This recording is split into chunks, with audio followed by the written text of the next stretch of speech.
North Korea is drawing attention for developments on both the military and security fronts. Meanwhile, a North Korean soldier has defected to the south, while Pyongyang continues to push ahead with naval modernization and nuclear expansion. For more, we turn to our defense correspondent Kim Bo-kyoung in the studio. Welcome, Bo-kyoung. Thanks for having me, Tani. So, Bo-kyoung, a North Korean soldier crossed into South Korea and was taken into custody. Let's start with what was that about? Right. So one North Korean soldier has been taken into South Korean custody on the Central Front late Tuesday night. Listen to this. Our military secured the custody of a North Korean soldier on the Central Front last night, and the relevant authorities are currently investigating the details of the case. The JCS added that the unarmed soldier walked south across the border at around 10 p.m. yesterday and is reportedly seeking defection to South Korea. The defector crossed southward near Cheoron, Gangwon-do province, and the military carried out a standard guidance operation.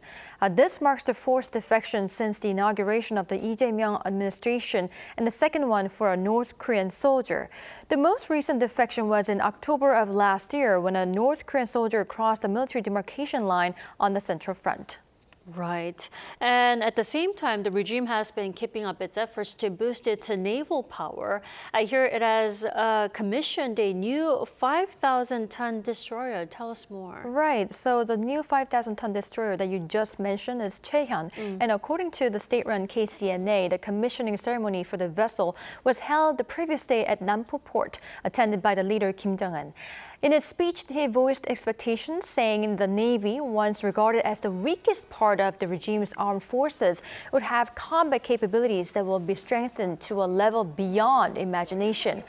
Kim outlined plans for further development as well, calling for the construction of 2 Choe Hyon-class or larger surface combatants each year, including 10,000-ton class cruisers within 5 years.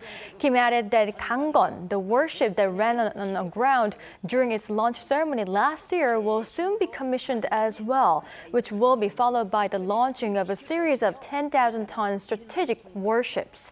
One expert says this shows the regime's aim to overcome its weaker points.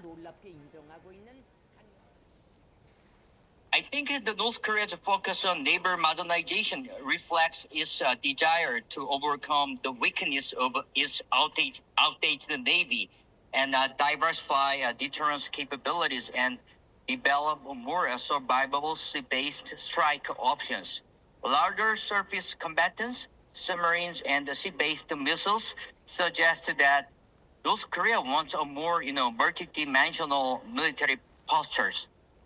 Now, though questions still remain whether North Korean vessels could have ability to conduct sustained operations, the expert said its strategic direction deserves attention and that Seoul and Washington should keep boosting naval power as well. For South Korea and the United States, the right response is neither complacency nor exaggerations. The alliance should strengthen maritime surveillance, anti-submarine warfare, missile defense, and joint naval operations. And Bo-kyoung, last but not least, Pyongyang has once again reaffirmed its commitment to, to expanding its nuclear arsenal at a plenary meeting in the recent days. Tell us more about that. Right. So the ruling Workers' Party of Korea convened the second plenary meeting of the Central Committee for 3 days on June 20th to review the progress of decisions made at the recent party congress in February.